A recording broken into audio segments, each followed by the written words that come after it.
Hello friends, आज की कहानी है कर्ज का दलदल। सौरभ और मोना सहारनपुर के रहने वाले थे। सौरभ और मोना की शादी 18 साल पहले हुई थी। दोनों के 2 बच्चे हैं। बड़ी लड़की 12 साल की है और लड़का 7 साल का है।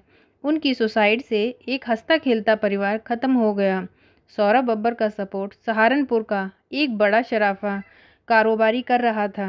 सौरभ ने गोल्ड कमेटी में शामिल करीब 100 लोगों को सोना देने के लिए एक बड़े कारोबारी से करीब 6 से 7 करोड़ का सोना बुक किया। इसके लिए लोगों का पैसा वह कारोबारी के पास जमा कर रहा था। लेकिन कारोबारी का बेटा करीब 20 दिन पहले 7 करोड़ रुपए लेकर दुबई चला गया। सौरभ ने सराफा कारोबारी से गोल्ड और डिपॉजिट पैसा वापस करने को कहा तो उसने मना कर दिया। इससे सौरभ को बड़ा धक्का लगा। धोखा मिलने के बाद सौरभ बेहद दबाव में आ गया। लोग उससे सोना और पैसा मांग रहे थे, मगर वह गोल्ड और पैसे वापस देने की स्थिति में नहीं था। बातचीत में एक बात और सामने आई कि सौरभ ने ज़्यादातर लोगों को 11 अगस्त का समय दिया था। उसने कहा था कि सबका सोना और पैसा वह वापस कर देगा, मगर सौरभ काफ़ी कोशिश के बाद भी कहीं से पैसों का इंतज़ाम नहीं कर पाया। 11 अगस्त को सौरभ पत्नी मोना को साथ लेकर बाइक से हरिद्वार पहुंचा। उससे पहले वह अपनी 12 साल की बेटी श्रद्धा और 8 साल के बेटे दिव्यांग संयम को नाना नानी के घर छोड़ दिया। बच्चों को नाना नानी के घर छोड़ने से पहले उसने और मोना ने बच्चों को बहुत प्यार किया, उनका माथा चूमा। फिर ये कहकर निकल गए कि वे 1-2 दिन में वापस आ जाएंगे। बेटी को कहा कि भाई का ख्याल रखना। वहीं सास ससुर से भी कहा बच्चों को किसी बात की कमी न हो, खूब अच्छे से पढ़ाना। लेकिन ससुराल के लोग उनकी ये बात समझ ही न सके कि वो उनकी आखिरी विदाई थी। अब बेटा संयम अपने माता पिता को याद करके बहुत मायूस रहता है। वह एक पैर से दिव्यांग है। मुखाग्नि देने के लिए उसको शमशान लाया गया था। उस बच्चे को देखकर हर किसी की आंखें नम थीं। सौरभ बब्बर के पिता देशराज बब्बर ने कहा, मेरे बेटे की जो आखिरी इच्छा थी उसे मैं पूरा करूंगा। हमारा घर ज़्यादा दूर नहीं है। जब भी बच्चों को देखना होगा तो मैं चला जाऊंगा।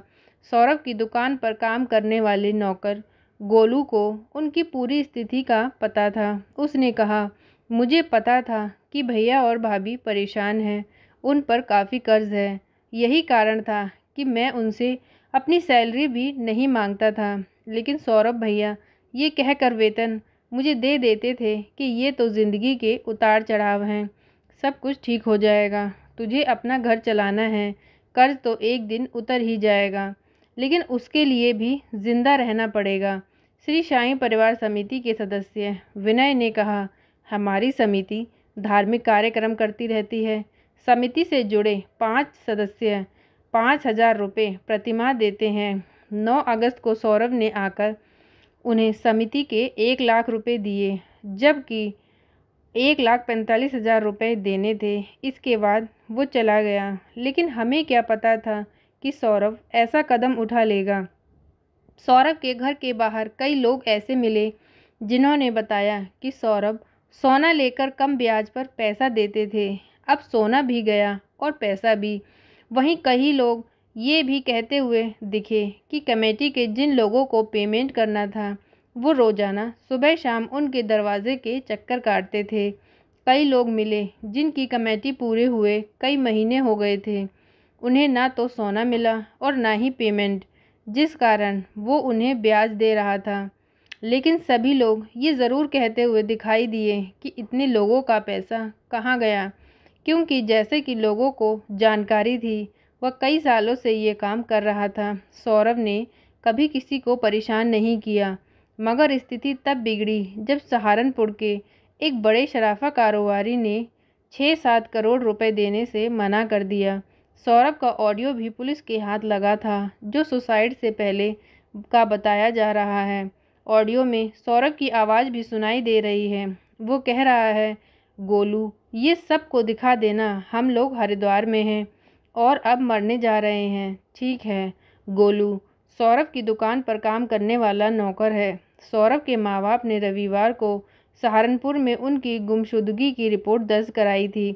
सहारनपुर पुलिस के इनपुट में हरिद्वार पुलिस ने सर्च ऑपरेशन चलाया।